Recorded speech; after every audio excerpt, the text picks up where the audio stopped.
Money magnet की तरह बता दिया गया कि श्री विद्या करिए, पैसा खींचा चला आएगा। श्री विद्या आप कर लेंगे तो आपको मोक्ष मिल जाएगा। क्या है श्री विद्या? इस दुनिया की जो श्रेष्ठतम विद्या है वो श्री विद्या है। श्री कृष्ण कहते हैं जी, श्री राम कहते हैं, श्रीमद् भगवद गीता। इस दुनिया में श्री विद्या से श्रेष्ठतम विद्या नहीं होती। तो श्री विद्या भी कई अलग अलग तरीकों से होती है। श्री विद्या किसको मिलनी चाहिए ये देवी डिसाइड करती है। श्री विद्या और महाविद्या निहित करती है। श्री विद्या ही महाविद्या को समेटती है। हमारा ब्रह्मांड की अवस्था है वो दो रूप में है, व्यक्त है, अव्यक्त है। जो व्यक्त विग्रह है उनका वो श्री है। और उस व्यक्त विग्रह में जो अवस्थाएं हैं इस ब्रह्मांड की वो 10 महाविद्याओं से चलती है। तो इसमें श्री विद्या क्या ये सभी शक्तियों को, सभी साधनाओं को समेटती है? ये जो 3 अवस्थाएं हैं ये ही श्री विद्या की मूल स्थिति है। सृष्टि कर्त्री ब्रह्म रूपा, गोप्त्री गोविंद रूपिणी, संहारिणी रुद्र रूपा, तिरोधान करीश्वरी। सृष्टि में जो भी सब कुछ श्री है। श्री विद्या के बाद आप कोई भी साधना इस दुनिया में करने के लिए अलाउड है। आपको कोई नहीं रोक सकता। पहली बात तो श्री यंत्र जो होता है वो स्फटिक का होना चाहिए, क्योंकि आप गृहस्थ आश्रम में ऐसे नहीं बनता श्री यंत्र। श्री यंत्र बनाने के लिए जो श्री यंत्र तराश रहा है ना हाथ से, उसको उपवास में रहना पड़ता है। श्री विद्या का सबसे पहला क्या इफेक्ट है? क्लैरिटी। आपकी बुद्धि खोल देगी। तभी तो कहते हैं कलयुग में भगवान का नाम जाप लो वही बहुत है। सबसे पहले स्वागत है आपका। और काफ़ी दूर से आप आए हैं सिर्फ बातचीत करने के लिए, एक पॉडकास्ट करने के लिए। तो ये बहुत ज़रूरी पॉडकास्ट होने वाला है। अगर हम लोगों ने डिस्कस किया है कि हम आज जैसे रिकॉर्ड करेंगे आपसे बात करने के लिए और आपसे इस मुद्दे पर, इस टॉपिक पर, इस विषय पर बात करने के लिए ये ज़रूरी था, क्योंकि बहुत सारे पॉडकास्ट आए श्री विद्या को लेकर। बहुत सारे पॉडकास्ट में श्री विद्या को लेकर अलग अलग तरीके की बातें की गई हैं। कहीं पर एक मनी मैग्नेट की तरह बता दिया गया कि श्री विद्या करिए, पैसा खींचा चला आएगा, तिजोरियां भर जाएंगी, मशीन लगानी पड़ेगी। कोई कहता है श्री विद्या आप कर लेंगे तो आपको मोक्ष मिल जाएगा, या और दूसरी चीज़ों की तरफ आप आध्यात्मिक रास्ते पर चले जाएंगे। तो असल में श्री विद्या है क्या? मैं स्वागत के साथ आपका पहला सवाल जो मेरा आपसे है वो यही है, क्या है श्री विद्या? पहली बात तो बहुत दिनों के बाद हम मिल रहे हैं जी, लगभग 1 साल बाद। और श्री विद्या पे जो पिछली बार हमने बोला था वो बहुत एक हल्का सा ग्लिम्स था, बिल्कुल, है ना, तब समय नहीं था। सबसे पहली बात तो इस दुनिया की जो श्रेष्ठतम विद्या है वो श्री विद्या है। मतलब किसी भी इंसान को उस पे आना ही आना है, चाहे इस जन्म में आए चाहे 10 जन्म के बाद आए, क्योंकि उससे श्रेष्ठतम विद्या नहीं होती। ठीक है, जैसे देखते हैं कृष्ण जी के पहले नाम कहते हैं श्री कृष्ण कहते हैं जी, श्री राम कहते हैं, श्रीमद् भगवद गीता कहते हैं। तो जब कृष्ण मनुष्य शरीर में आए तो संदीपन मुनि से उनको श्री विद्या की दीक्षा मिली। अच्छा, इस दुनिया में श्री विद्या से श्रेष्ठतम विद्या नहीं होती है। अच्छा, श्री विद्या के संप्रदाय हैं ना, उनके अलग अलग संप्रदाय हैं, लेकिन श्री विद्या का अधिकार सबके पास नहीं है। अब प्रॉब्लम ये है कि किसी को अपनी दुकान चलानी है तो वो अपना नाम लेके या कैसे तो भी किताब से पढ़ के बोल देता है। इनको जो नॉलेज है वो लिमिटेड है। श्री विद्या किसको मिलनी चाहिए ये देवी डिसाइड करती हैं। मेरी इच्छा है कि मैं IIT में चले जाऊं तो मैं नहीं जा पाऊंगा ना, मेरी पात्रता होनी चाहिए। मतलब मुझे उतनी मेहनत करनी पड़ेगी कि मैं एग्ज़ाम क्लियर करूं, वहाँ बैठूं, इंटरव्यू क्लियर करूं और सब करके मैं पहुंचूं। ठीक है, अगर आप कैट देते हैं तो आपको GD VD बहुत कुछ क्लियर करना पड़ता है। तो आपकी पात्रता बनानी है IIM जाने के लिए। बिल्कुल। तो अगर आपकी इच्छा है कि मैं करना चाहता हूँ तो आप नहीं कर सकते जब तक आपको आदेश ना हो, जब तक देवी ना चाहे कि आप ये करें, और उन्हीं के आदेश से होता है। अगर आप देखेंगे श्री विद्या में बहुत सारे ऐसे लोग हैं जो पहली बात तो लोगों ने सुना ही नहीं है, बहुत कम लोग हैं जो सुनते हैं। बिल्कुल। अगर आप ऐसे करीबन लाखों लोग उठा लें जिन्होंने सुना हुआ होगा, उनमें से कुछ 100-200 होंगे जो करने की तरफ प्रयास करेंगे। अच्छा, अगर ऐसे आप कुछ लाखों उठा लें तो उसमें से कुछ 100-200 होंगे जो कर पाएंगे। अच्छा, आप अगर ये कह रहे हैं कि ये जितने भी लोग हमारा पॉडकास्ट देख रहे हैं इनमें से बहुत कम लोग होंगे जो इन बातों को सुनने के बाद ऐसा करेंगे। कई लोग सुन के भी ओवरलुक कर देते हैं। अच्छा, कई लोग सुन के भी नहीं सुन पाते हैं क्योंकि वो उनकी इच्छा से नहीं होता है। ये श्री जो है उनकी इच्छा से होता है। अच्छा, अगर ऐसे लाख लोग उठाएं जो कर रहे हैं जी, उसमें से कुछ 100-200 होंगे जो उसको पूर्ण कर पाएंगे। और ऐसे अगर आप कुछ उठा लें 1000 जिन्होंने पूर्ण करी है, उनमें से कुछ 10-5 होंगे जिनको श्री विद्या मिलेगी। इस दुनिया की श्रेष्ठतम विद्या है, इसके ऊपर विद्या नहीं होती। अच्छा, मेरा एक छोटा सा सवाल है यहाँ पर, माफ़ी के साथ रोक रहा हूँ। यहीं इसी स्टूडियो में मैंने 10 महाविद्याओं के अलग अलग महाविद्याओं की अलग अलग साधनाओं पे बात की है। मेरे साथ भी तो मैंने आपके साथ भी की ज्ञान वाला था, है ना। मैंने और भी कई साधनाओं पे यहाँ पर बात की। हर कोई ये कहता है कि ये वाली विद्या जो है श्रेष्ठतम विद्या है। महाविद्या श्रेष्ठतम विद्या है, कोई बुरी बात नहीं है इसमें। श्री विद्या और महाविद्या निहित करती है, निहित अर्थात?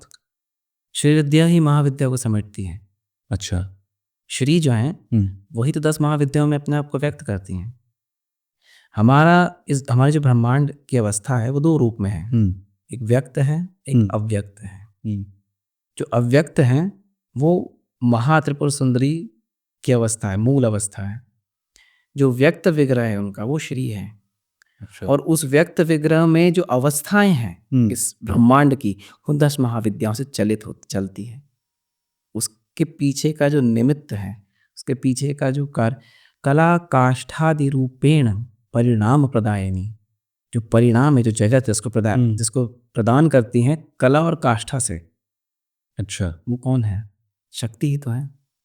अच्छा, शक्ति के भी कई रूप हैं, 10 महाविद्याओं में भी 10 शक्तियां हैं। हाँ। इसके अलावा पार्वती और अलग अलग शक्तियां हैं। बिल्कुल है, ये सब शक्तियों की अलग अलग साधनाएं भी हैं। बिल्कुल है ना? तो इसमें श्री विद्या क्या ये सभी शक्तियों को, सभी साधनाओं को समेटती है? Yes. या ये एक पार्ट है उनका? सबको यही समेटती है, यह मुख्य है। अच्छा। देखिए, श्री जो है ना वही अलग अलग तरीके से अपने आप को विस्तारित करती हैं। श्री में 3 चीजें हैं, श, र और ई, है ना? दोनों अर्थ में, श भी अर्थ है, र भी। श कल्याण का अक्षर है। शं करोति इति शंकरः, जो शं करते हैं वो शंकर कहलाते हैं। ठीक है, सिंपल है। शंकर कौन है? जो शंख करते हैं। शंख साउंड किसका है? कल्याण का है। अच्छा। तो जो श है वो कल्याण का साउंड है। अब वो किस अवस्था में पहुंच के, देखिए 3 अवस्थाएं होती है, इच्छा शक्ति, ज्ञान शक्ति, क्रिया शक्ति। ठीक है। ठीक है, जगत इन तीनों से चलता है। जो र है वो अग्नि है, अग्नि का बीज है। ओके। तो अग्नि का बीज है तो आप अग्नि से जगत को चला रहे हैं, तो वो क्रिया शक्ति हो गई। एक इच्छा शक्ति हो गई, ई इच्छा शक्ति है, और श ज्ञान। तो इच्छा, ज्ञान और क्रिया, इन तीनों से जगत चलता। त्रिगुणात्मिका कहा जाता है। और ये 3 अवस्थाएं, सुषुप्ति, स्वप्न और जागृत। अच्छा। तो ये जो 3 अवस्थाएं हैं यही वो त्रिपुर सुंदरी हैं। उनकी अव्यक्त जो अवस्था है वो महात्रिपुर सुंदरी है। त्रिपुर, 3 पुर, सुषुप्ति, ज्ञान और जागृति। मतलब इच्छा शक्ति, ज्ञान शक्ति और क्रिया शक्ति। ओके। और यही 3 का मिश्रण है। इस जगत में 3 ही अवस्थाएं हैं। अवस्थाएं ऐसे 7 हैं, क्योंकि उसके वास्ते तुरीयातीत, तुरी सब बहुत अवस्थाएं, वो संध्या काल भी है, तो थोड़ा और कॉम्प्लेक्स है। पर उसमें और भी चीज़ें, नित्या, योगिनियाँ, बहुत कुछ चली आती हैं। तो जो मुख्य जो 3 अवस्थाएं वो इच्छा, ज्ञान और क्रिया, जागृत, स्वप्न और सुषुप्ति। ठीक है, ये जो 3 अवस्था हैं ये ही श्री विद्या की मूल स्थिति है, और उसी स्थिति से सृष्टि की रचना हो रही है। एको हम बहुत श्याम है, एक हो अनेक हो जाऊं, इच्छा शक्ति। अच्छा। यही है ना, एको हम वेदों में क्या है? एको हम बहुत श्याम, मैं एक हूं अनेक हो जाऊं।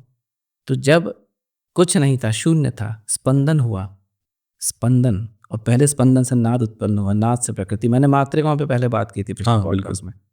तो ऐसे ही तो बड़ा, तो श्री ही सबको निहित करती हैं। तो जब आप महाविद्याओं की बात करते हैं, हाँ श्रेष्ठतम साधनाएं हैं, पर श्री इन सबको समेटती है। जब तक आप श्री विद्या, आप महाविद्या करेंगे तो भी वो श्री की तरफ आप पहुंचेंगे, क्योंकि श्री ही है जो सबको निहित करती है। आप कोई भी इस दुनिया में कोई भी साधना करिए, आप श्री की ही साधना कर रहे हैं। जैसे ललिता सहस्त्रनाम में है भी, मैंने लास्ट आपके पॉडकास्ट में बोला भी था, सृष्टि कर्त्री ब्रह्म रूपा गोप्त्री गोविंद रूपिणी संहारिणी रुद्र रूपा तिरोधान करीश्वरी सदाशिवानुग्रहदा पंचकृत्य परायण, है ना? बिल्कुल। तो जो सृष्टि करती है ब्रह्मा के रूप में, गोप्त्री गोपालन स्थिति गोविंद के रूप में, संहार रुद्र के रूप में, और जो उसके बीच के संध्या काल है जब आपको भेजा गया है, तो इरेज करके भेजा गया है, तो वो तिरोधान निग्रह कहते हैं उसे। अच्छा। वो ईश्वर के रूप में, और अनुग्रह या कृपा जिसपे आप स्थिति से संहार की तरफ जाएंगे, वो सदाशिव के रूप में। तो वही तो है, सृष्टि कर्त्री ब्रह्म रूपा गोप्त्री गोविंद रूपिणी संहारिणी रुद्र रूपा तिरोधान करीश्वरी सदा शिवानुग्रहदा पंचकृत्य परायणा भानुमंडल मध्यस्था भैरवी भगमालिनी। फिर वो ये ललिता सहस्त्रनाम का हिस्सा है। ठीक, सहस्त्र नहीं, सहस्र है। अच्छा। सहस्र मतलब 1000, सहस्त्र नहीं है। अच्छा। सहस्त्र मतलब अस्त्रों के साथ। अच्छा। तो सहस्र होता है, सहस्र मतलब 1000। ठीक है, अब आधे से तो लोग नाम ही गलत बोल रहे हैं। मैं भी आज तक यही बोल रहा हूँ। सहस्त्र बोलते हैं। तो सहस्त्र प्रॉब्लम क्या है ना, होता क्या मैं बताता हूँ। आपने इंग्लिश किताब पढ़ी, उसमें तो TRA आता है, जो भी आया किसी ने छाप दिया, तो भाई ये छापने पर है, बिल्कुल किसने क्या छापा पता नहीं। अब आपने उसको, फिर आपने कुछ पढ़ लिया, कहीं प्रिंटिंग मिस्टेक हो गई, आप उसी को लेकर को पता ही नहीं है कि भाई सहस्र होगा, सही बात है, हजार की बात है। मात्रिकाएं कैसे काम करती किसी को मालूम ही नहीं। बिना मात्रिकाओं के आपके मंत्र मात्रिका से बने हैं। ये जो हमारी 50 वर्णमाला है जिसे हम अक्षर कहते हैं, बिल्कुल। ये तो मात्रिका बनी है। अगर आप कोई भी मंत्र उठा के देखें, स्त्रोत उठा के देखें, इवन नाम उठा के देखें, राम, र, अ और म, र अग्नि तत्व, आ उसका विस्तार है, प्रकृति, म मकार मतलब संहार है, मतलब पूरी सृष्टि की बात होगी, इसलिए राम का नाम जापते हैं महादेव। मात्रिकाओं से ही हो सकता है। और मात्रिकाओं का विज्ञान इसलिए नहीं बताएंगे, हम अंग्रेजी में चले गए। हम अपना अक्षमाला, सरस्वती हाथ में 50 जो अक्षर है वो अक्षमाला ही तो है। और वही मैंने आपको लास्ट क्लास बात हुई थी कि अ और म, ओम हटा के ऊ हटा के ह लगा दीजिए, अहम बन जाएगा, मतलब आप, बिल्कुल है ना। और अ से लेके ह तक 50 मात्रिकाएं, उनका शरीर में न्यास होता है पूजा के समय। तो जो श्री हैं वो इन स्पंदन जब वो होता है तो क्या होता है, नाद उत्पन्न होता है। नाद के 4 प्रकार है आपके, परा है, पश्यंती, मध्यमा है, वैखरी है। तो जो परा है वहां से पश्यंती, फिर मध्यमा, फिर वैखरी से आप बोलते हैं। तो जो वैखरी वाणी है उसमें शर और ये श्री आ गया। इस सृष्टि में जो भी सब कुछ श्री है, सब श्री विद्या में है। पुराना पॉडकास्ट देखना है तो मैं उसका डिस्क्रिप्शन में लिंक डाल दूंगा, तो आप लोग देखिएगा। श्री विद्या को लेकर, मतलब आपने कहा कि जो भी साधना करता है वो श्री विद्या से होकर ही जाता है, यानी कि श्री विद्या सभी के लिए जरूरी होनी चाहिए, जरूरी साधनाओं के रास्ते पर है। ऐसे जरूरी शब्द करेक्ट नहीं है, अच्छा, पर ये कह लीजिए कि श्री विद्या मूल है। अब भाई आपको अगर मूल, कई बार हम पत्ती चमका रहे होते हैं, बिल्कुल, पर अगर मूल में हम जल डालेंगे तो पेड़ की पत्तियां अपने आप चमक जाएंगी। बिल्कुल। तो श्री विद्या मूल है। मूल है। श्री विद्या के बाद आप कोई भी साधना इस दुनिया में करने के लिए अलाउड है। आपको कोई नहीं रोक सकता। अगर आप श्री विद्या में हैं तो फिर आप कोई भी साधना कर सकते हैं, पर अगर आपने कोई दूसरी साधना करी तो आपको श्री विद्या मिलेगी, इसकी गारंटी नहीं है। अच्छा, श्री विद्या होती कैसे? श्री विद्या में क्या क्या श्री विद्या बिना श्री यंत्र के नहीं होती है। अच्छा, श्री यंत्र को लेकर भी कहते हैं कि घर में रखना चाहिए। मान लीजिए मैं श्री विद्या की पूजा साधना नहीं कर रहा हूँ, लेकिन श्री यंत्र मेरे घर में है, तो क्या ये होना चाहिए, नहीं होना चाहिए? क्योंकि और विवाद रहे हैं। नहीं, मैं आपको सब बता देता हूँ, आज मैं सारा क्लियर कर दूंगा ना। तो देखिए, पहली बात तो श्री यंत्र जो होता है वो स्फटिक का होना चाहिए, क्योंकि आप गृहस्थ आश्रम में है ना, तो स्फटिक का श्री यंत्र होना चाहिए। उस स्फटिक में ही लक्ष्मी जी का वास होता है। अच्छा, महालक्ष्मी का वास स्फटिक में ही है। और महालक्ष्मी ने जब महात्रिपुर सुंदरी की साधना की थी तब उन्हें श्री कहा गया था। ठीक है, उनको श्री बोला। अच्छा, बहुत सारे लोगों को ये कंफ्यूजन रहता है, क्योंकि मैं भी ये मानता हूँ कि श्री क्योंकि माँ लक्ष्मी को कहते हैं। ऐसा नहीं, क्या होता है मैं बताता हूँ। है तो शक्ति ही जी, ठीक है। अब आप कोई उग्र देवी की साधना नहीं कर सकते, जैसे महाकाली, महालक्ष्मी, महासरस्वती 3 रूप में ये जी, मतलब व्यक्त करती हैं अपने। महासरस्वती अत्यंत कठिन है, क्योंकि अब वो अवस्था ही नहीं बची। महाकाली जो अत्यंत उग्र है, तो उग्र देवी की साधना, तो महालक्ष्मी जो है वो सौम्य देवी है और स्फटिक में उनका वास होता है ना। तो वो ऐसी देवी हैं जो इजीली एक्सेसिबल हो सकती हैं। आमतौर पे जो संसार में लोग, ये मोह माया में फंसे हुए लोग हैं, जो भी सृष्टि में है, जो जिनको शरीर मिला हुआ है, वो श्री के करीब जा सकते हैं। ठीक है, कहने का मतलब यह है कि अच्छा, ये जो मैंने आपको बताया कि महात्रिपुर सुंदरी की साधना जब महालक्ष्मी ने करी तो उनको श्री कहा गया, वो भी एक बात है। अच्छा, अब और ये है कि जो श्रीयंत्र की बात आप कर रहे हैं वो स्फटिक का होना चाहिए। स्फटिक ओरिजिनल कहाँ मिलेगा आपको? मिलता नहीं। सब शीशा बेच रहे हैं। अरे चाइना से बन के आता है सब, मशीन कट होता है, ऐसे नहीं बनता श्रीयंत्र। श्रीयंत्र बनाने के लिए जो श्रीयंत्र को तराश रहा है ना हाथ से, उसको उपवास में रहना पड़ता है। शुद्ध होके, नहा धो के, उपवास में रह के वो बनता। 3 महीने में एक श्रीयंत्र बनता है। मैंने अपने चैनल पर डाला हुआ है। एक्चुअली क्या था, एक महाराज हैं, उनकी उम्र 90 साल के ऊपर है। अब वो नहीं बनाते हैं क्योंकि अब तो वो काफ़ी बूढ़े हो चुके हैं, तो उनको ये विधि पता थी कैसे बनाया जाता है। तो जो मेरे गुरु हैं परमहंस कृष्ण प्रसाद जी महाराज, तो उन्होंने कहा कि ये तो लुप्त होने की कगार पर है, तो उन्होंने कुछ लोगों को भेजा कि भाई आप सीख के आइए। तो अब वो लोग बनाते हैं इसे, ठीक है। अच्छा, बनाते हैं तो वो स्फटिक तो वहीं मिलता है, हिमालय के वहाँ से आता है, फिर वो जाता है या तो द्वारका जाता है या फिर कन्याकुमारी जाता है, शुद्ध होता है। फिर वो पंडित जी, मतलब मेरे जो गुरु को पढ़ी हुआ था, उनके पास पहुँचता है और वो फिर अभिमंत्रित करके लोगों तक पहुँचाते हैं। वो दुर्लभ श्रीयंत्र आपको देखने को ही नहीं मिलेगा। उस टाइप का श्रीयंत्र इन जनरल आपने नहीं देखा होगा। उसको बनाने में 2 से 3 महीने लगते हैं। और वो जो इतना फ्रेजाइल होता है वो स्फटिक, जैसे ही आप उसे तराशें, गलती से भी हाथ लग जाए टूट जाएगा। तो इतना बनता ही नहीं, लेयर है। अब आप बताइए, जिसको एक को बनाने में 4 लोग बैठे हैं और 3 महीने लग गए को, तो पर मंथ कॉस्टली बहुत होगा वो। तो ये थोड़ा कॉस्ट तो होता है उसका, पर वो मुद्दा वो नहीं, मुद्दा है कि पहले मिलना चाहिए। बिल्कुल। भैया बहुत सारे ऐसे लोग हैं जो वेटिंग में हैं, एक मुखी रुद्राक्ष ले करोड़ों देखे लेकिन मिल नहीं रहा उनको, वो मिल नहीं रहा। मुद्दा पैसे का नहीं है, मुद्दा अच्छा पैसे का भी ये गेम है कि अगर आपके घर पे श्री पहुंचनी है तो फिर पैसों का इंतजाम कर देंगे। हाँ, अगर उनको आपके घर आना है तो सब इंतजाम हो जाएगा। कई बार पैसे होते हुए आदमी फालतू चीज उड़ा देगा लेकिन उनको लेके नहीं आएगा। साक्षात भगवती हैं वो, जो श्रीयंत्र हैं वो साक्षात देवी हैं, बिल्कुल। वो देवी हैं और जागृत हैं। तो ऐसी बहुत सारी कहानियां हैं, जैसे कि एक बार पंडित जी जो हैं वो किसी गांव में थे, वहाँ पे एक महिला आई, और ये मैंने एक वीडियो में बताया भी हुआ है, मैं रिपीट कर देता हूँ तो, क्योंकि काफ़ी सुनने में अच्छा लगता है। तो वो महिला आई, बड़ी दुखी थी कि मेरी बेटी की शादी कैसे होगी, और मतलब बहुत खराब अवस्था थी उनकी, किसान परिवार से। बिल्कुल। तो फिर उस समय वो अब श्रीयंत्र उनके पास जो था, उन्होंने कहा कि इसके हाथ में लीजिए, जो आपको मांगना है मांग लीजिए। उन्होंने मांगा और फिर वो चली गई वहाँ से। करीबन 8-9 महीने के बाद वापस आई वो, तो उन्होंने असल सोने से लदी हुई थी पूरी। तो पंडित जी भी बोले कि, तो उन्होंने बताया कि हमारे घर में एक बैल होता था, मतलब जो खूंटी से बंधा रहता था। वो पता नहीं एक दिन क्या हुआ उसे, वो ऐसा बिदका कि वो खूंटी लेके तोड़ के भाग के वापस ही नहीं आया। वो जो खूंटी तोड़ के भागा तो जो खूंटी उखड़ा, पूछते नहीं कुछ उनके पास माल गड़ा हुआ था। खड़ा हुआ था। अब उनको मिला, फिर बेटी की शादी भी करी, बढ़िया से घर वर भी बनाया, वो बहुत खुश थे। ऐसे कहते हैं किस्मत बदल जाना है। अब भाई मैंने कहा ना कि अब श्री क्या देना चाहे किसको पता नहीं, वो तो भगवती उनको जो जिसके जो मर्जी दे दें। ऐसे बहुत सारी कहानियाँ। फिर एक डॉक्टर थे, उनके बेटे को कुछ इशू था, मेंटल इशू था या बीमारी थी। तो वो दूसरे डॉक्टर ने कहा कि भाई ये तो लाइलाज है, आप ऐसा दवाई चलता रहेगा जीवन भर, देते रहिए। तो बड़े परेशान थे, तो पंडित जी के पास आए, तो उन्होंने उनको श्रीयंत्र दिया कि आप मतलब विधि भी बताई कैसे पूजा करनी है, कैसे उसका अर्चन करना है, क्या करना है करीबन। और ये भी बताया था कि जब आप करें तो एक छोटा सा मैं बता रहा हूँ कि सामने उन्होंने उस विधि के साथ उन्होंने कहा था कि एक छोटे से ग्लास में आप पानी रखिएगा, उसे आप यहाँ छिड़किएगा और उसे पिला दीजिएगा। करीब 6-7 महीने के बाद उसकी अवस्था जो थी वो इतनी बेहतर हो गई, डॉक्टर भी समझ नहीं पाए कि कैसे हुआ, और वो मतलब लगभग ठीक हो गया वो। फिर उसके बाद वो चलता रहा, फिर शायद हो ही गया होगा, फिर वो दोबारा जब आए तो सब ठीक ही था। तो कहने का मतलब ये है कि ये साक्षात देवी हैं और ये घर में होना ही चाहिए। अब घर में होना चाहिए तो ऐसा नहीं है कि अगर आप कोई पूजा या साधना नहीं कर पा रहे हैं तो कोई बहुत बुरा हो जाएगा। आप अगर नॉर्मल एक दिया तो जला ही सकते हैं, बिल्कुल दिया जला दीजिए, धूप जला दीजिए, हाथ जोड़ लीजिए, काम खत्म। देख लीजिए आप बस। लेकिन मुद्दा ये है कि असली श्रीयंत्र आए कहाँ से? मैं आपको बताया ना कि अब वो थोड़ा अब आता है, जितना जैसे कभी महीने में 2 आ गया, 3 आ गया, उस हिसाब से लोग अप्रोच करते हैं, तो मैं उन तक पहुंचवा देता हूँ जितना मुझसे हो पाता है।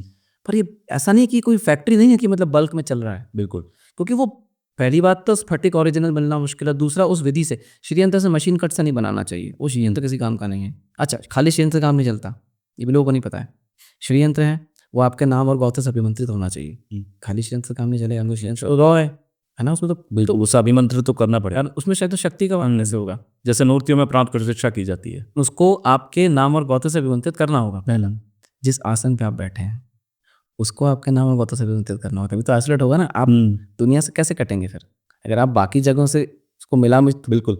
अच्छा, खाली श्रीयंत्र नहीं होता है, उसको बस स्फटिक की माला भी होती है, क्योंकि लक्ष्मी जी का वास है, वो भी आपके नाम और गौत्र से अभिमंत्रित होना चाहिए।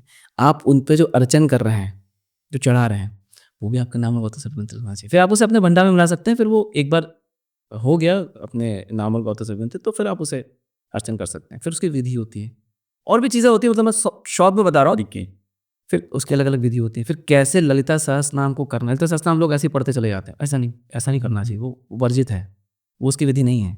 जैसे लोग कहते हैं आप घर में सुन लीजिए, डेली ललिता सहस्त्रनाम चलते रहना चाहिए। अभी जैसे आपने सहस्त्रनाम चला दिया, वो तो एक के बाद एक नाम है, बिल्कुल है ना। जैसे श्री माता, श्री महाराज, श्रीमद सिंहासनेश्वरी, एक के बाद एक नाम, बिल्कुल चलता रहेगा वो, लेकिन वैसे नहीं पढ़ा जाता उसे, उसकी विधि होती है अर्चन करने की। अच्छा, उसमें बीज मंत्र लगते हैं, उस चतुर्थ विभक्ति होती है, फिर एक एक नाम, एक एक मंत्र है, और फिर उससे अर्चन किया जाता है। फिर अर्चन में भी किस चीज़ का उपयोग कर रहे हैं आप, अर्चन में भी कई अलग अलग, किस चीज़ से आप अर्चन कर रहे हैं, अलग अलग वस्तुओं का उपयोग होता है ना। आप कई लोग सिर्फ कुमकुम से कर रहे होते हैं, नहीं, वो रौली जो चढ़ता है, फिर चावल, सबके अलग अलग हैं, फिर उसमें बादाम है, कभी कुछ है, कभी गन्ने का रस है, वो तिथि के अनुसार होता है, रोज सेम नहीं होता। अच्छा, आज तिथि अलग है तो आज कुछ और चढ़ेगी, इस नवरात्र की तिथियां अलग अलग हैं, इस नवरात्र में ये नहीं चढ़ेगा, इस क्रम से चढ़ेगा, पहले दिन ये, दूसरे दिन ये, तीसरे दिन ये, चौथे दिन ये, 9 दिन तक। ओके। कौन बताएगा आपको ये सब? जब तक आप किसी परंपरा में नहीं आते हैं आपको कोई देगा ही नहीं, और अपने मन से कुछ करेंगे तो कुछ होगा भी नहीं, क्योंकि ये सब कीलित हैं। इस दुनिया में जितने मंत्र हैं, मैं नहीं कह रहा हूँ, ये बिल्कुल। ये महादेव कहते हैं, शिव जी बोल कर गए कलयुग में मैंने सारे मंत्र बांध दिए, कीलित करें, तो उसका निष्कलन करना पड़ेगा। बिना निष्कलन के आप पढ़ेंगे तो कुछ होगा नहीं। बिल्कुल। तो प्रॉब्लम यह है कि आजकल किताब पढ़ के लोग कुछ भी पढ़ रहे हैं, तो हो नहीं है ना। कई लोग आजकल लोग किताब भी नहीं पढ़ रहे हैं ना, आजकल लोग गूगल, ठीक है, व्हाट्सएप, यूनिवर्सिटी से ज्ञान लेकर पढ़ रहे हैं। वो तो छोड़ दीजिए, कुछ लोग ऐसे हैं जो ऐसे मेरे पास एक कोई लेडी का मैसेज आया था कि मैं 50 साल से पढ़ रही हूँ ललिता सहस्त्रनाम। मैंने कहा बहुत अच्छी बात है, तो अब तक तो आपको देवता बन जाना चाहिए था।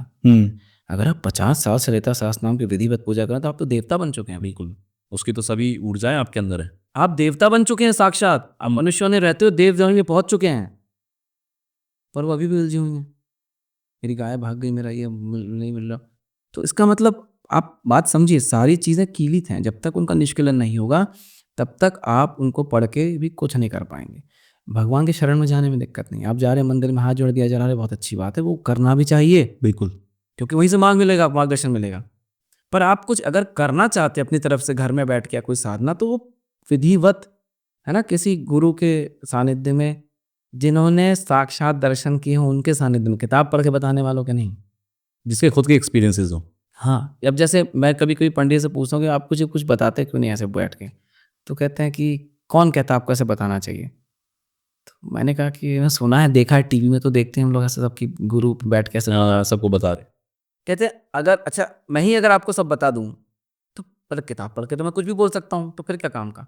अगर मैं कुछ ना बताऊं और फिर आपको सब पता चल जाए तो मेरी शक्ति है। सही बात है।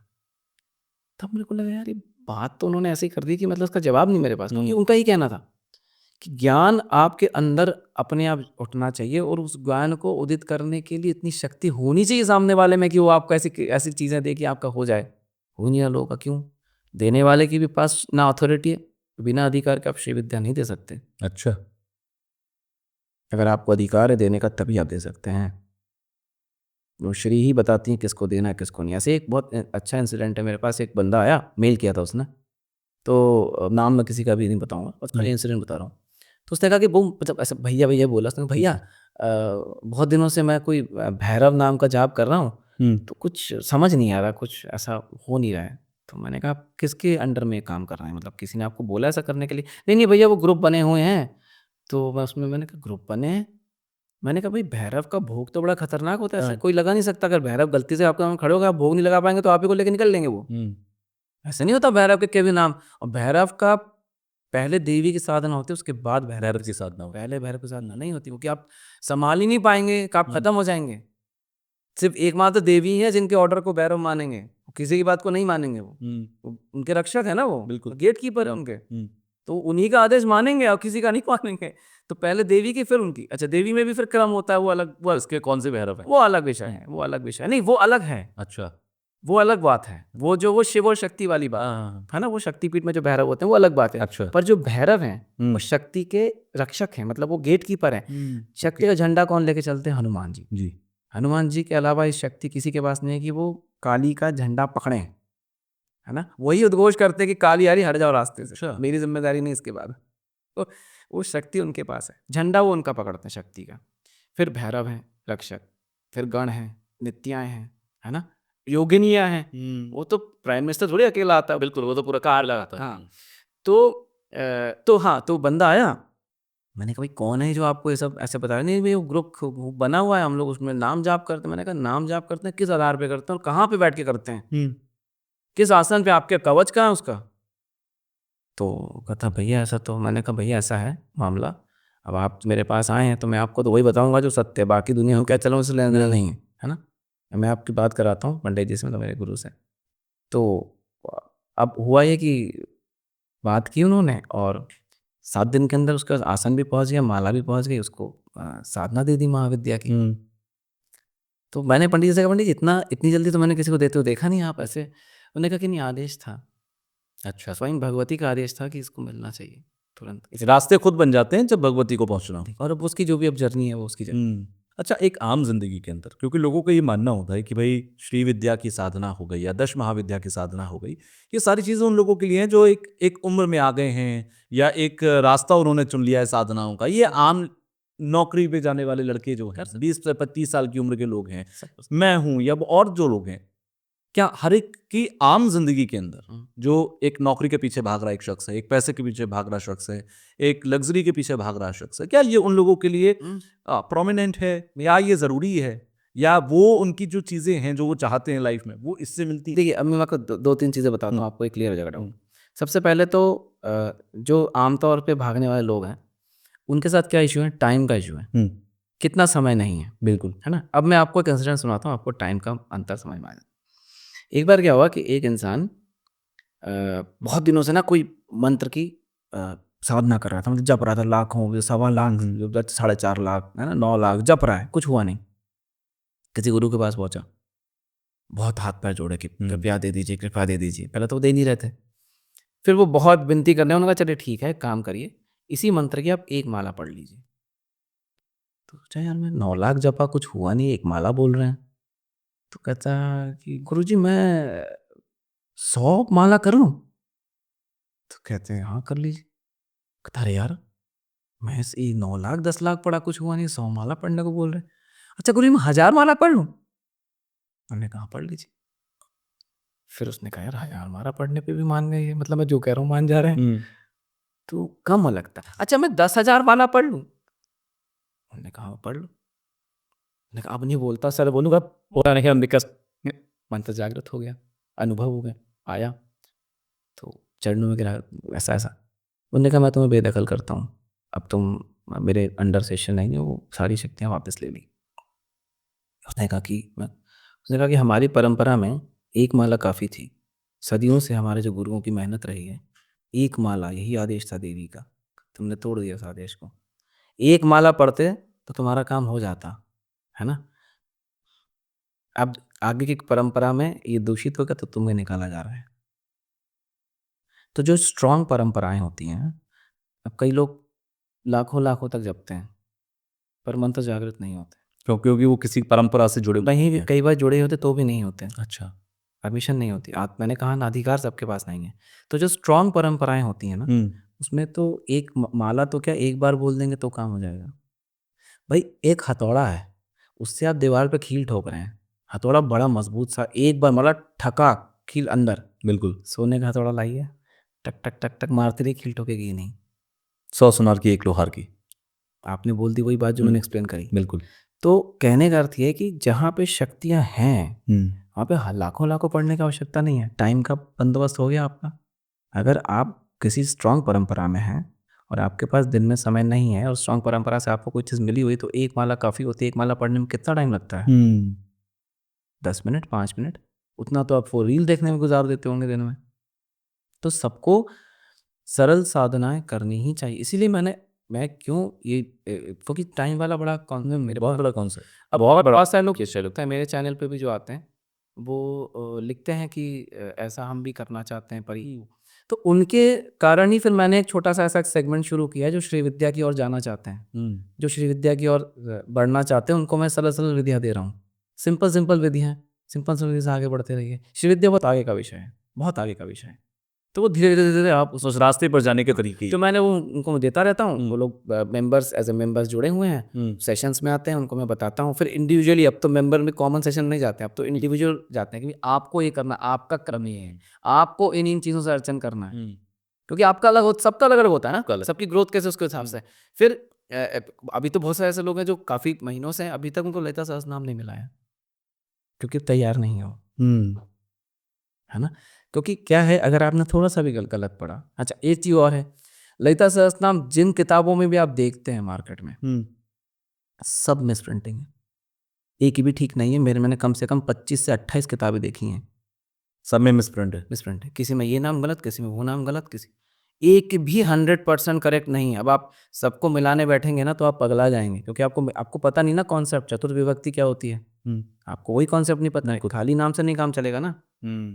अब जैसे माता है, पहला है श्री माता, बाद में एक माता और आता है, उसमें श्री नहीं है पहले, किसी प्रिंटिंग में दोनों में श्री लगा दे, दोनों क्या करेंगे अब आप? तो सवाल मेरा यहीं पर है कि कहीं कोई परंपरा से है या कोई परंपरा के बिना भी है, उसके भाव ठीक हैं और वो किताब से गलत पढ़ रहा है, क्या काम करेगी वो चीज़? नहीं करेगी ना। आपकी शक्तियाँ धारण कैसे करेंगे आप? शक्तियाँ तो फ्लो करती है परंपरा से ही। भाई एक बात जान लीजिए, आपका भाव है वो आपका है, पर भाव जब आपके सामने देवता साक्षात रूप में जागृत खड़े ही नहीं तो भाव किसको दिखाएंगे आप? देवता को खड़ा करना काम ही तो परंपरा का है। पंडित जी बहुत अच्छी बात कहते हैं, हमारी शक्ति के कारण देवता को तो आना ही पड़ेगा, लेकिन उसके बाद आप कैसे पूजा कर रहे हैं आप पर है। हम देवता आपके सामने खड़ा कर देंगे, पर पूजा फिर आपको करनी पड़ेगी अपने हिसाब से, फिर वो आपका भाव है। भाव है, भाव से भगवान आते हैं, पर वहाँ पे वो जागृत तो होने चाहिए। कई बार आप भाव से जागृत कर देते हैं, ये भी होता है, पर फिर उसमें भी आपको गाइडेंस मिलेगा कहीं ना कहीं। जो आपके इष्ट हैं वही आपको लेके जाएंगे ऐसे गुरु परंपरा में कि आप ये कर सके, कोई पूर्व जन्म का प्रारब्ध आपका रहा होगा। पर एकदम डेड से आप कुछ नहीं कर सकते। मेरा खाली भाव है, ये आग जल रहा है सामने, मेरा बहुत भाव है, ओहो अग्नि देवता, मैं उंगली घुसेड़ दूं तो नहीं जलूंगा क्या? बिल्कुल जलूंगा, वो तो जलना ही है ना। तो आपको भाव तो रखना ही है, पर विधि भी तो रखनी पड़ेगी। उस अग्नि का मैं एक प्लेट रख के उस पर खाना पका सकता हूँ, उस अग्नि से मैं हाथ सेक सकता हूँ, वही अग्निदेव है जो मेरा काम में सहायक करेंगे, और वही अग्निदेव जला भी देंगे। तो कहने का अर्थ ये है कि जब तक आपको प्रॉपर विधि नहीं मिले, आप कुछ भी अपने किताब से पढ़ के करेंगे तो गड़बड़ है, आप किसी सुन के करेंगे तो गड़बड़ है। क्योंकि जिस आसन पे आप बैठेंगे, क्योंकि कलयुग है ना, कलयुग में शक्तियाँ, बहुत खराब शक्तियाँ घूम रही हैं। हर शक्ति आपको रोकना चाहिए। आप कोई भी अच्छा काम करने जाएंगे तो कवच ही नहीं है आपके पास, सुरक्षा ही नहीं है आपकी। अब जिस आसन पे बैठे हैं वो आसन जब तक किसी परंपरा से नहीं आ रही है, आपके पास आप खाली हैं, आपका सुरक्षा कवच नहीं है, कुछ भी नहीं है आपके पास। आप धारण ही नहीं कर पाएंगे, जो एनर्जी सामने खड़ी हुई उसको आप धारण कैसे करेंगे? वो तो इंसुलेशन है ना ग्राउंड से, बिल्कुल, जो आप धारण ही नहीं कर पाएंगे। अच्छा, उसके बाद फिर जो अनुभव हो रहे हैं, उस अनुभव में कई बार भ्रम भी होता है, तो वो अनुभव है कि भ्रम है कि क्या है, वो कैसे चलेगा पता? कई बार लोग कहते हैं मुझे भगवान मेरे सामने आ गए, दिख गए। मैंने कहा भगवान तो बड़े मतलब इजीली मिल गए आपको, भाई बहुत अच्छी बात है। फिर कहते अच्छा हमें फिर क्या करना चाहिए? मैंने कहा भगवान मिल गए तो फिर तो पूछने की जरूरत ही नहीं, चैप्टर पे होगा ना वहाँ पे। तो श्री विद्या का सबसे पहला क्या इफेक्ट है? क्लैरिटी। आपकी बुद्धि खोल देगी। श्री विद्या जो है वो एकमात्र ऐसी विद्या है जो आपको क्लैरिटी देगी, कन्फ्यूजन आपका हटा देगी। और मैं आम बातें कह रहा हूँ, ऐसे तो बहुत सारी तो दिन विद्या है, पर आम बातें बता रहा हूँ। आपका इंट्यूशन स्ट्रांग हो, जब आप श्री विद्या की तरफ आगे बढ़ेंगे, श्रीयंत्र के सानिध्य में रहेंगे, तो आपकी इंट्यूशन पावर स्ट्रांग होती है, बहुत स्ट्रांग होती है। मतलब आपको पहले से आभास हो जाएगा चीज़ों का, ठीक है। और मैंने कहा ना जागृत देवी साक्षात जागृत हैं। मैं आपको एक एक्सपीरियंस ऑफ मेरा लाइव एक्सपीरियंस बताता हूँ। एक मेंबर है, ये सब बातें बहुत इंटरेस्टिंग है, क्योंकि लोगों को ना इससे लोगों को बहुत मोटिवेशन भी मिलता है कि उन्हें क्या करना और कैसे करना है। अब एक बंदा है, मैं नाम अगेन नहीं ले रहा हूँ, वो मेरे से 7-8 महीने से जुड़ा हुआ है। अब वो ना उसके बाद मतलब ऑब्वियसली श्रीयंत की वो चीज़ें कर रहा है, श्रीयंत उसका पहुँचा भी हुआ है। तो वो अभी किसी काम से ऑफिस से वापस आ रहा था, बारिश का टाइम चल रहा, बाइक में था वो, और बाइक उसकी स्किड कर गई, स्लिप कर गई, ठीक है, वो करी होगी, बारिश के टाइम पे हो जाता। पीछे से एक बस आ रही थी बहुत तेज, उसे पता था कि आज मैं नहीं बचने वाला हूँ। बस उससे एक कहता भैया आप यकीन नहीं मानेंगे, 1 इंच भी नहीं होगा गैप, बस रुक गई। और ड्राइवर हड़बड़ा के नीचे तरफ बोला कि भैया मैंने ब्रेक नहीं लगाया, मैंने नहीं रोकी, बस अपने आप रुक गई, अपने आप रोकी है, मुझे नहीं पता कैसे रोकी है, आप कौन है ऐसा बोलता है। वो ना भैया मैं यकीन नहीं कर पा रहा हूँ क्या चीज़। एक बंदे का एक्सपीरियंस है कि जब वो बैठता नवरात्र में, तो उसके मोहल्ले में एक बच्ची है छोटी सी, उसे घर वैसे जनरली कभी मतलब कम ही आती है वो, पर नवरात्रि समय जैसी नवरात्रि ना रोज चली आती है वो, और जब वो पूजा बैठता तभी आती है। अच्छा, ऐसा नहीं कि मतलब सुबह एक टाइम पर आ रही, ना वो जब पूजा में बैठ रहा है तब आ रही है, और वो ऐसे प्रसाद मांग के लेके जाती है, मुझे खाना है, जो चला है वो लेके चली जाती खा के। कहता भैया मैं बड़ा मतलब मैं अचंभित तो, और ऐसा नहीं कि हमेशा से आ रही नवरात्र में, नहीं, जब से मैंने शुरू किया तब से हो रही है, 3-4 नवरात्रियां गुजरी हैं। कहता हर जब भी मैं बैठता हूँ चली आती। एक लेडी है, उनका कहना है कि उनके ऑफिस में, और ये सब लाइव मतलब ऐसे बहुत सारे एक्सपीरियंस वो लोग हैं जिन्होंने आपके साथ अपने एक्सपीरियंस शेयर किया, आपसे जुड़ने के बाद या आपसे चीजों को समझने के बाद वो कर रहे हैं, वो साल नाम की जा रही है, वो नॉर्मल लोग हैं। अच्छा, वो लेडी हैं, वो कह रही है कि मेरा तो प्रमोशन जो था ऑफिस में वो होना पॉसिबल ही नहीं था, क्योंकि इतनी पॉलिटिक्स है और मुझे पता है कि मिलना ही नहीं है वो, तो मतलब हो सकता है 3-4 साल और लग जाते। अचानक से हो गया, पता नहीं कैसे रास्ते से सारे साफ हो गया, मैं निकल गई, यकीन ही नहीं हो रहा है, कैसी फिर समझ नहीं पा रही हो, वो तो स्टंट है कि अरे ये हो गया था, ऐसा हो गया। ऐसे बहुत एक्सपीरियंसेस हैं। एक है वो कहते हैं कि मैं जब बैठा सामने श्री यंत्र के, तो 4-5 घंटे निकल गए, पता ही नहीं चला, मैं ऐसा ऐसा उसमें डूबा, मंत्रमुग्ध हो गया, मुझे समझ ही नहीं आया कि मतलब इतनी प्यारी चीज़ कैसे हो सकती है। तो ये बहुत बहुत अच्छा, एक चीज मैं समझ गया कि आपने ही बोला कि जैसे मेरा सवाल था, वो तभी होता है, 4 लोगों की जिंदगी, वो तभी होता है कि जो श्रीयंत्र है ना वो जागृत, मतलब वो आपके नाम और गोत्र से प्रॉपर अभिमंत्रित हो। और पहली बात तो वो श्रीयंत्र स्फटिक ओरिजिनल और वो उस विधि से बनाया गया हो। मशीन कट वाले जो मार्केट में बिकते हैं श्रीयंत्र नहीं है, इसमें कुछ नहीं होता है, इसको 1000 बार पढ़ देंगे, सालों साल रखेंगे तो भी कुछ नहीं होने वाला है इसमें। पहली बात तो उसमें मतलब देश के अगर मैं कहूँ 10 करोड़ लोगों के घर में श्रीयंत्र है, तो उसमें से 9 करोड़ 50 लाख ऐसे होंगे जिनके घर में बेकार श्रीयंत्र। सबसे ज़्यादा नंबर, क्योंकि पहली बात तो मेटल का श्रीयंत्र नहीं होता है, स्फटिक का ही रखना चाहिए। स्फटिक में ही लक्ष्मी जी का वास है, ये पहला है।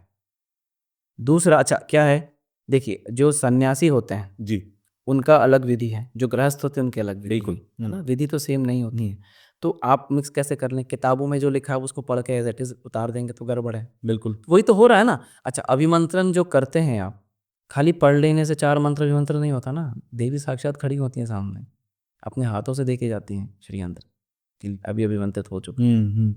तो वो अधिकार किसके पास है, कितने लोगों के पास अधिकार होता है, बहुत बहुत चुनिंदा लोग। गिन के उंगलियां ज़्यादा भी हो जाएंगी आपके। सही बात है। तो जब तक वो अभिमंत्रण नहीं होगा उसका, और जब तक आसन का अभिमंत्रण नहीं होगा, जब तक आपको वो दी नहीं जाए, क्योंकि आपकी एनर्जी तो परंपरा से ही फ्लो करेगी, किसी परंपरा के अधिकार में ही आप वो कर सकते हैं। कौन कौन सी बड़ी परंपराएं इस देश के अंदर श्रीयंत्र? देखिए जो जैसे मैं जिस परंपरा से उसकी बात में करता था, मैं जगत गुरु आदि शंकराचार्य जी की परंपरा से, जी, तो इनके पास अधिकार है श्रीयंत्र का, तभी आप देख सकते हैं चारों जो मठ उसमें श्रीयंत्र तो बने हुए हैं। बिल्कुल। वही तो स्थापित है। जब वो जब शिव करते रहे जीवन भर शंकराचार्य जी, और फिर पहुंचे शिव जी के पास, तो उन्होंने श्रीयंत्र तो पकड़ा था कि अब आप देवी की पूजा करिए, फिर वो शक्ति करते रहे पूरे जीवन भर। तो ये परंपरा जो है, इस परंपरा में श्रीयंत्र की वो जो अधिकार है लोगों के पास है, तो वैसा है। अच्छा, ये भी है कि ऐसे और भी परंपराएं रही, पर अब वो परंपराएं कलयुग में लुप्त हो चुकी हैं, तो उसकी बात जैसे लोपामुद्रा है, और वो भी बहुत सारे आप शास्त्रों में दिया गया, आप पढ़ सकते हैं उनके बारे में, पर कोई फायदा नहीं है, क्योंकि वो अब बस अब है ही नहीं, वो लिप्त है नहीं, है ना। तो इस तरीके से जब तक वो यंत्र, अच्छा यंत्र कई लोग सोचते हैं कि कोई बहुत खतरनाक चीज़ है, इतनी प्यारी चीज़ है। और पहली बात तो सात्विक पूजा है, सिंपल सात्विक पूजा है, आपको घी का दिया जलाना है, इसमें आप क्यों घबरा रहे हैं, सिंपल सात्विक पूजा है। जी।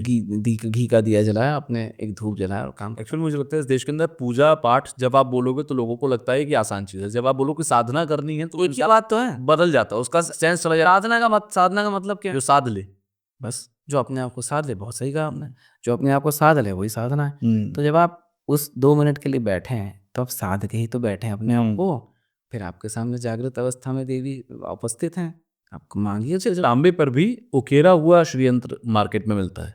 मैंने कहा ना स्फटिक, मेरु श्रीयंत्र, स्फटिक, मेरु तो खैर करेक्ट वर्ड नहीं है, क्योंकि मेरु श्रीयंत्र भी आता है, पर वो आप चैनल में जाकर देख सकते हो, एक दुर्लभ टाइप का, वो पहला आपने देखा ही नहीं होगा ऐसा श्रीयंत्र कभी, अच्छा। है ना। तो वो हाथ से तराश के बनाया जाता है, वो श्रीयंत्र सबसे श्रेष्ठ श्रीयंत्र है। ओके, ठीक है, और मेरु श्रीयंत्र भी बनता है, वो भी बनता है, तो वो भी हाथ से बनाना चाहिए, ऐसे मशीन कट नहीं बनता है कभी, क्योंकि आप जब श्री यंत्र को बना रहे होते हैं, आपकी शुद्धता कहाँ है, आप उपवास, नहा धो के उपवास के साथ आपका अभिषेक होता है, आपका मंत्रोच्चार से, फिर आप उस पर हाथ लगा सकते हैं भाई।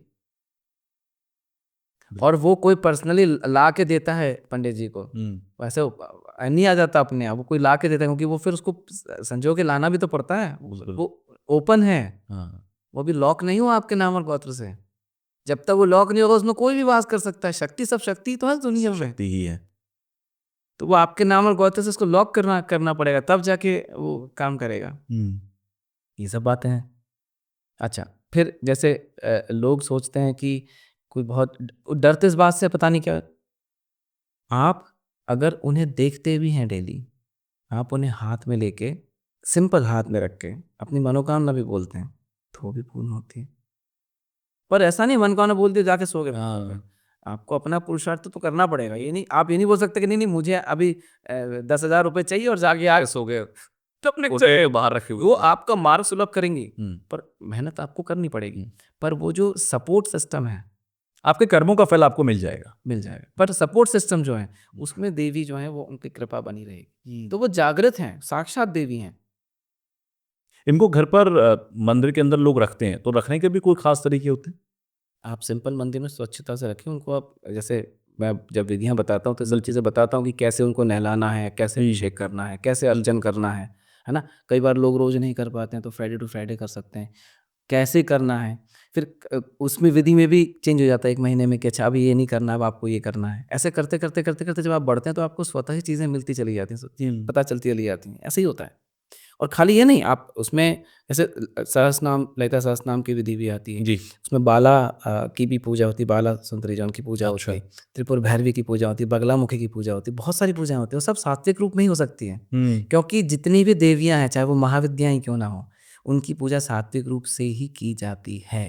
लेकिन लोग ये मानते हैं कि शक्ति की साधना में अगर आप जा रहे हैं तो अब मतलब आप तंत्र के मार्ग पे जा रहे हैं। सब तंत्र ही है, जो दिया जल रहा है वो भी तंत्र है। वो भी तंत्र है, लेकिन लोगों से एक नेगेटिव। अभी थोड़ी देर पहले मैंने हथौड़ा पकड़ा था, आप बिल्कुल। अब उससे आप खीर ठोक लीजिए, किसी का सर खोल लीजिए, वो तो आपके हाथ में ना। आपको सिस्टम दे दिया गया, तंत्र मतलब सिस्टम। अब आप उस सिस्टम का उपयोग आपको कैसे करना है आपके ऊपर है। कोई मलिन बुद्धि वाले होते हैं उसका गलत उपयोग करने लग जाते हैं, हाँ।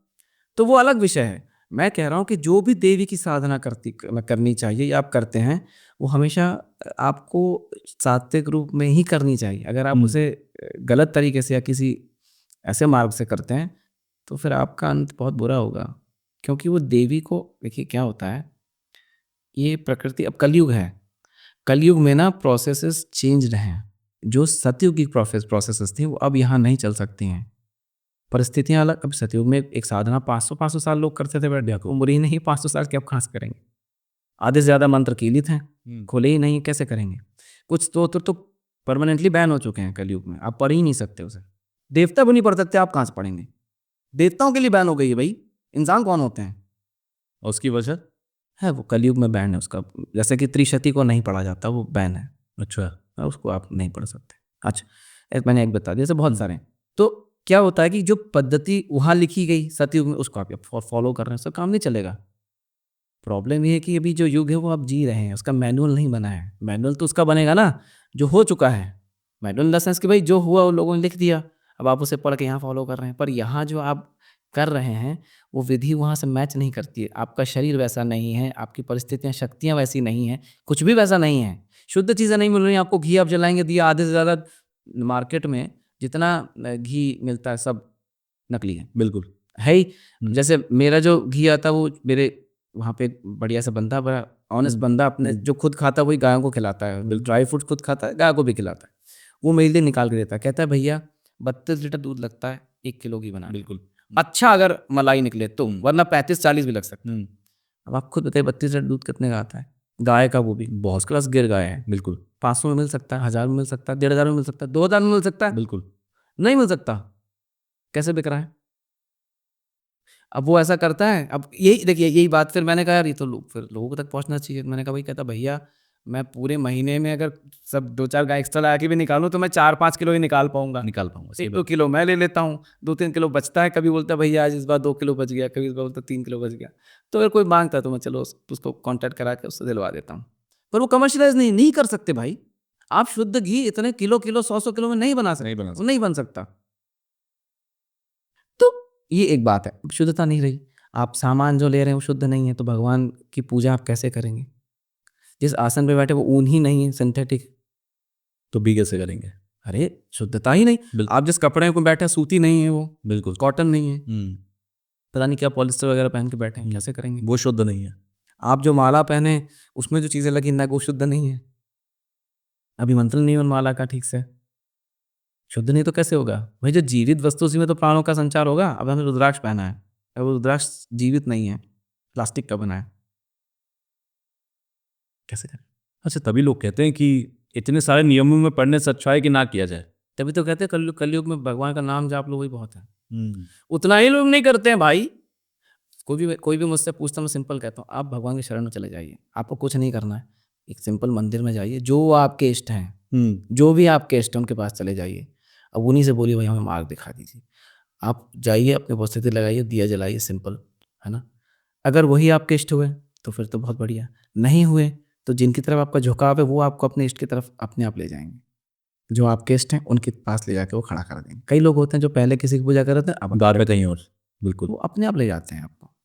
तो आप पहले भगवान की शरण में जाइए, ना तो किताब पढ़िए। एक तो किताब, मैंने आपको लास्ट पॉडकास्ट में बताया था क्यों किताब नहीं पढ़ना चाहिए, वो सब गड़बड़ है, एक भी किताब ठीक नहीं है। मैं शास्त्रों की अवहेलना नहीं कर रहा हूँ, पर शास्त्र लोग पढ़ कहाँ रहे हैं, लोग तो धारणा पढ़ रहे हैं लोगों की, किसी ने शास्त्रों को ओरिजिनली संस्कृत में नहीं पढ़ा, टीका पढ़ रहे हैं। टीका पढ़ रहा है। टीका का मतलब क्या होता है, आप खुद बताइए। अब वो धारणाएं पढ़ के उसमें अपनी धारणा बना के पात्रता के अनुसार उसको अर्थ का अनर्थ कर रहे हैं। तो या तो आप पहले साधना करिए, फिर आप पढ़िए, तो आपको अर्थ का अनर्थ नहीं करेंगे आप, बिल्कुल, है ना। वरना आप सब छोड़िए, भगवान शरण जाइए, वो सिंपल है। दो ही केसेस में आपको भगवान शरण जाना ही पड़ेगा, साधना करेंगे तो भी जाना पड़ेगा, और ऐसे करेंगे तो भी जाना पड़ेगा। जाइए, बस खत्म, कुछ नहीं करना है। अगर आपको कुछ नहीं मिल रहा है तो राम नाम का जाप कर लीजिए, काम ही खत्म। अरे आपको और कुछ समझ में नहीं आ रहा, एक कॉपी लीजिए, राम का नाम लिखिए और हनुमान जी चरण में रख के चले आइए, बस। ना कोई आडंबर है ना कुछ है, कॉपी लीजिए, लाल पेन लीजिए, लिखिए, और आप अपने हाथों से चढ़ा, किसी के हाथों से नहीं भिजवाना है, किसी संस्था को नहीं देना है, आप खुद लिखिए, खुद चढ़ा के आए, सिंपल है भाई। वो हनुमान जी ही आपकी मदद कर देंगे, वो तो स्वयं शक्ति का ध्वज लेके चलते हैं ना। बिल्कुल। तो क्या वो आपको शक्ति तक नहीं ले आ सकते भाई, तो स्वयं लेके चले जाएंगे। कहने का अर्थ है, क्या प्रभु श्री राम ने माँ दुर्गा को नहीं सबके सामने उजागर किया था? बिल्कुल। शादी नवरात्र नहीं, क्या वो नहीं ले जा सकते? किसी का भी, आप किसी कृष्ण जी की बात कर लीजिए, नहीं ले सकते? जो जो जो गुरु तत्व के स्वामी विष्णु जी, बिल्कुल बृहस्पति देव, वो गुरु तत्व के स्वामी। तो अगर आप उनसे बोलेंगे भाई आप अपने इष्ट के पास लेके जाइए, तो नहीं लेके जाएंगे। कौन से ऐसे, आप किसी भी एक जगह को पकड़ लीजिए, कौन से ऐसे भगवान है जो आप सरस्वती के पास जाएंगे तो विद्या देती है, ज्ञान की देवी है, विद्या की देवी है वो, है ना। सरस्वती महाभागे विद्ये कमललोचने विद्या रूप विशालाक्षी विद्याम देहि नमस्तुते यदक्षरम प्रदम भ्रष्टम मात्रा हीनम चेत भवे तत्सर्वं क्षम्यतां। यदि मेरे से अक्षरों में गलती हो जाए, मंत्रों में, संभाल लीजिएगा, वाणी पे बैठी हूँ। क्या वो नहीं लेके जाएंगे आपको? तो क्या है ना कि हम अपनी धारणा से चलते हैं, हम सरेंडर मोड में नहीं है। बिल्कुल। हमने धारणा बनाई, अच्छा ये सही है, ये गलत है, पहले तो वो जज करने लगते लोग, भाई ये गलत है, वो सही है। अरे आपकी क्षमता ही नहीं है, ना आपकी पात्रता है, आप कैसे जज कर सकते हैं कि वो सही है कि गलत है? बिल्कुल। तो मैं हमेशा कहता हूँ सिंपल, भगवान शरण जाइए, और श्रीयंत्र घर में होना ही चाहिए। तो अब वही बात है कि ऐसा मैंने बताया कि तुम अब अगर किसी को चाहिए होगा तो वो अप्रोच करेगा, फिर अगर अवेलेबल है तो ठीक है, वरना वेट करेगा, और क्या जब बनेगा तब। क्योंकि पैसों का मामला नहीं है, उससे बात तो लगता है अगर ये और कोई बहुत भारी देखिए चीज है तो ये जिसको मिलना होगा उसको मिल ही जाएगा, वो भगवती स्वयं मार्ग बनाएगी। अच्छा, कई बार ऐसा होता है ना कि ऐसे भी एक्सपीरियंस है कि कुछ लोग मेरे पास आए थे, उनमें से किसी को चाहिए था, उसको मिला ही नहीं, उसको नहीं चाहिए था, उसको मिल गया, उसको चाहिए नहीं था, बहुत महंगा है, मैं नहीं हूँ, ठीक है कोई बात नहीं।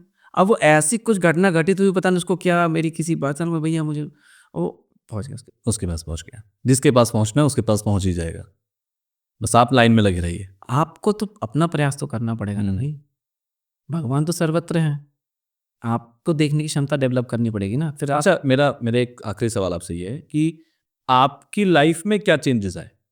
क्योंकि इंसान जो होता है वो किसी भी चीज से जुड़ने से पहले सामने वाले को देखता है कि इसकी लाइफ कितनी बदली। जैसे किसी ने हनुमान जी के मंदिर जाना शुरू किया, पड़ोसी अगर अमीर बन गया तो हनुमान जी सबसे ठीक है, उसी मंदिर में जाएंगे, हमारी काम धारणा है लोगों की। देखिए, मैंने पहले ही बताया, श्री विद्या का सबसे मुख्य जो इफेक्ट है वो है क्लैरिटी, विचारों में क्लैरिटी। अगर आपके विचार क्लियर हो गए तो आप कहीं उलझेंगे ही नहीं।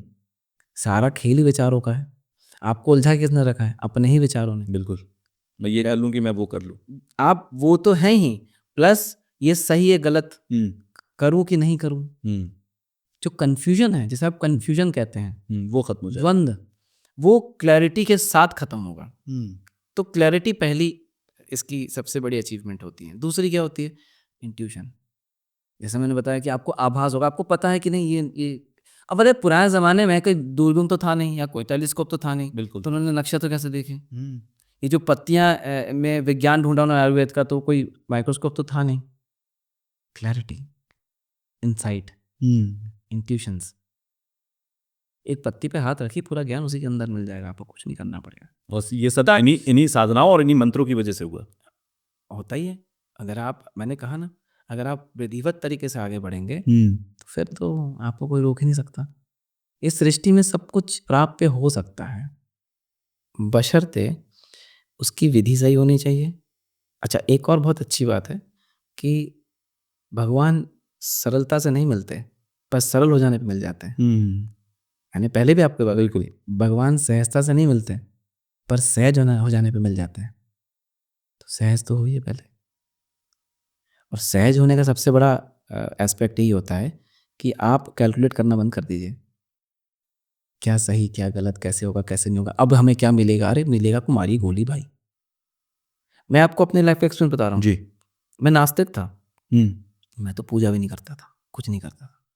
मैं तो पंडित जी से, मतलब मेरे गुरु से तो ऐसी मस्ती मस्ती में मिला था। मैं तो मतलब, मैं ना तो गुरु ढूंढ रहा था, ना मैं कोई साधना करने के उसमें था। मैंने बहुत घाट का पानी पिया, ये कर लिया, कभी हीलिंग वीलिंग बहुत कुछ कर रखा था, सब जितना कचरा दुनिया में चल रहा है। तो मैं तो ऐसी मस्ती में कुछ नहीं ढूंढ रहा था। अब फिर ऐसी कुछ घटना घटी तो कि उन्होंने मुझे कुछ चीज़ें बताई करने को, या वो भी अपनी तरफ से कर रहे थे। तो करीबन 1-1.5 साल तक मेरी रोज ही, मतलब हर हफ्ते ही कुछ पूजा चलती रही, 10,000 रही, 5,000, कुछ ना कुछ वो चलती, कभी ये कभी वो, कुछ ना कुछ चलता रहा। मतलब उन्होंने जो बोला मैंने कर लिया, नो क्वेश्चन आस्क्ड। 1.5 साल के बाद मैंने उनको बोला कि, अच्छा मैं पूछता था कि आप मेरे गुरु हैं क्या? तो कहते थे नहीं नहीं, गुरु ऐसे नहीं बनते, गुरु में पूरा जिम्मेदारी उठानी पड़ती है, वो पिता के समान होता है, गुरु ऐसे नहीं बनाया जाता, ऐसे नहीं बनता कोई। मैंने ठीक है, कोई बात नहीं। 1.5 साल के बाद जाके मैंने उनको एक चीज़ पूछी कि ऐसा कुछ मुझे अध्यात्म का, मैंने ऐसे एक छोटा सा एक ऐसा ही स्टेटमेंट बोला, तो उन्होंने मुझे एक प्रोसेस दे दी कि आप ये करिए। 10 मिनट की प्रोसेस, 5 मिनट की प्रोसेस थी। अगेन नो क्वेश्चन आस्क्ड, करता रहा 3 महीने तक। 3-4 महीने के बाद जब ऐसा, मतलब ये समझ लीजिए कि रोलर कोस्टर राइड हो गई जीवन में। मतलब मैं 24 घंटे में 24,000 एक्सपीरियंसेस हो रहे हैं, मैं पगला रहा हूँ, चल क्या रहा है मामला। तब फिर उन्होंने मुझे अगला कुछ बोला कि अच्छा चलो, वो भी वो देते रहे बहुत सालों तक। मतलब 2 साल के बाद जब मैंने उनसे पूछा कि आप मेरे गुरु हैं, तो कहते ठीक है। अब फिर दीक्षा देता उन्होंने कहा कि हाँ अब आप बोल सकते हैं कि मैं आपका गुरु हूँ। तो कहने का अर्थ यह है कि पहले आप पात्रता तो बनाइए, पात्रता तो बनाइए। अच्छा, मैं उनसे पूछता हूँ कि पंडित जी आपने ऐसा क्या देखा कि मुझे आपने सब पकड़ा दिया? मैं तो जानता नहीं था। मतलब जब उन्होंने मुझे पहली बार बोला कि माँ ललिता करके कोई देवी है, मैंने कहा है ये कौन है भाई? मैं तो पहले ये सुना ही नहीं। मैंने पता ही नहीं था। मैं कुछ तो उनसे पूछा कि आपने ऐसा क्या, मतलब सोच के मुझे दिया? अब मैं तो मस्ती करता रहता हूँ, मैं जैसे अभी बात कर रहा हूँ वैसी बात करता हूँ उनसे। तो उन्होंने कहा कि मैंने कहा मुझे कुछ आता भी नहीं था। मतलब मैं तो ना कुछ जानता था, ना मैं पूजा करता था, ना मुझे कुछ पता था, मैं तो जीरो था। कहते इसलिए तो आपको दिया था। शून्य में ही तो सब कुछ है। अगर मैं भरा होता पहले से तो मुझे नहीं लगता कि मुझे कुछ भी देते करने के लिए, क्योंकि मैं शून्य था। मैं एक्चुअली मैंने वो सोचा ही नहीं था कि मुझे ऐसा कुछ करना है, और उन्होंने पकड़ा दिया। अब पकड़ा दिया तो फिर मैं, मतलब जब चीज़ें समझ में आने लगी तो मैंने कहा बाप रे, तो बहुत खतरनाक, मतलब मैं तो सोचा भी नहीं था ऐसा कुछ चीज़ मुझे मिल सकती है। तो भगवान की, मतलब कह लीजिए कि पता नहीं कुछ जन्मों का कहा होगा जो। पर कहने का अर्थ ये है कि आप अगर पहले से भर के जाएंगे, धारणा आपकी बनी होगी, किताब आपकी भरी होगी, तो उसमें कोई कुछ लिख नहीं पाएगा। सहज होना और किताब अपनी खाली करके जाना, ये सबसे मुख्य 2 बिंदु हैं भगवान के शरण में जाने का। बाकी आप कितनी भी अपनी वो दिखा दीजिए स्मार्टनेस भगवान के सामने, कुछ काम नहीं आने वाली। वो आपको उन्होंने बनाया, आपने उनको नहीं बनाया। सही बात है, ठीक है, सब पता है। उन्हें सब पता है कि आपके मन में क्या चल रहा है। अगर आप सरल भाव से जा रहे हैं तो फिर तो आप कुछ भी मत करिए। अगर आप सरल भाव से जा रहे हैं तो आपको किसी ना तंत्र की ना मंत्र की आवश्यकता नहीं है। ये बात आप लिख के लीजिए मुझसे, पर वो सरलता अब लोगों में बची ही नहीं है। अगर आ जाए, आपको कुछ विधि नहीं चाहिए, आपके सामने भगवान ऐसे ही खड़े हो जाएंगे। एक कुत्ते को जब आप प्यार देते हो, पलट के वो प्यार वापस करता है, उसमें कोई कैलकुलेशन नहीं होता। सही बात। लात मार के भगा दीजिए, चले जाएगा। दोबारा फिर बुलाइए प्यार से, फिर चला आएगा। भैरव का वाहन है वो। बिल्कुल साक्षात भैरव सवारी कर रहे हैं उसकी। अब आप सोचिए कृपा किसकी ज्यादा है। तो सरल हो जाइए आप। कोई भी जानवर, शेर भी सरल है, वो आपको जबरदस्ती नहीं खाएगा, वो अपना भोजन ढूंढ रहा है, आप मिलेगा तो खा लेगा, कुछ और मिल जाएगा तो वो खा लेगा। आप सामने खड़े, आप उसको मांस खिला देंगे तो वो मांस खा लेगा। फिर वो आपको नेग्लेक्ट करके चला जाए, उसको लेना देना नहीं है, सरल है वो। पर क्या हम सरल हैं? फिर हम करते हैं भाव की बात करते हैं। अरे भाव तो तब आएंगे ना जब आपकी सरलता होगी। सरलता होगी, भाव कोई कुटिलता से थोड़ी ना आती है, स्वार्थ से नहीं आती है। किसी भी भाव से नहीं आती। इसके अलावा सिर्फ सरलता से ही भाव आ सकता है, पर वो बचे ही नहीं लोग, आप तो कहाँ से सरल होंगे आप? बिल्कुल। तो फिर विधि कर लीजिए, फिर आप भाव का उत्पन्न कर। भाव अपने आप आ जाएगा उसके बाद। हाँ, आप जब आप या तो प्रोसेस अपना लीजिए ताकि वो आप अपने आप आपको परिष्कृत कर दे और भाव ला दे, या अगर आप वैसे ऑलरेडी बने हुए हैं तो फिर तो किसी चीज़ की जरूरत ही नहीं, आपको तो लाना ही वो है। रामकृष्ण परमहंस पागलों की तरह, बामा खेपा पागलों की तरह, पागल का खेपा मतलब पागल होता है।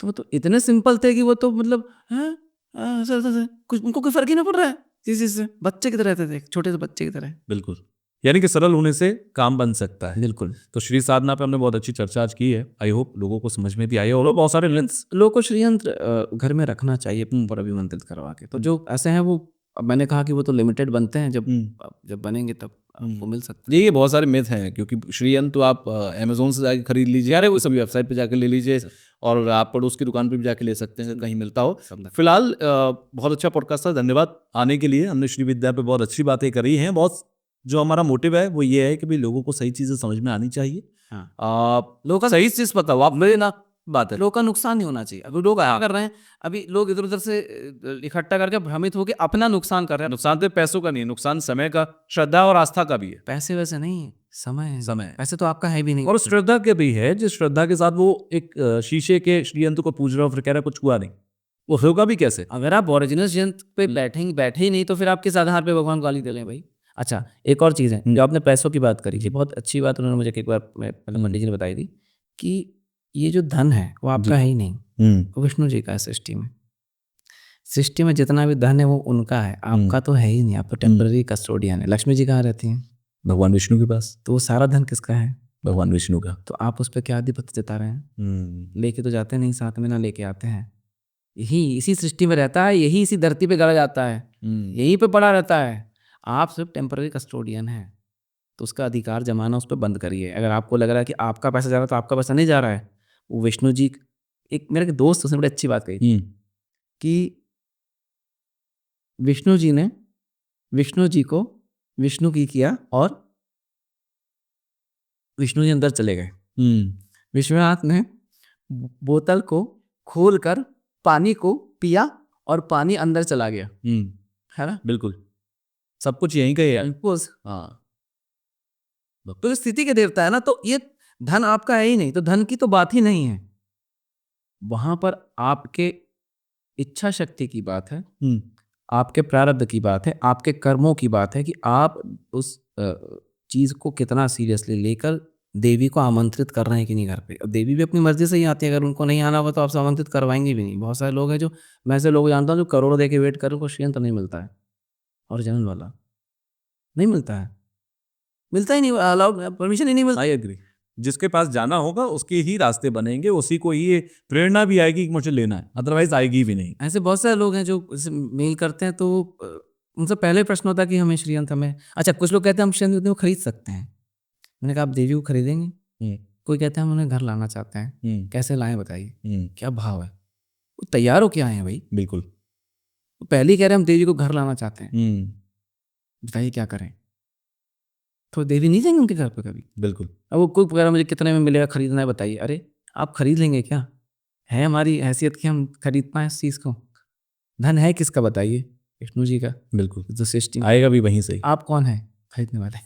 तभी कहते हैं ना, हम निमित्त मात्र हैं, हम कुछ है ही नहीं, हम तो एक साधन है, बस हमारे जरिए कुछ होना था तो वो हो गया।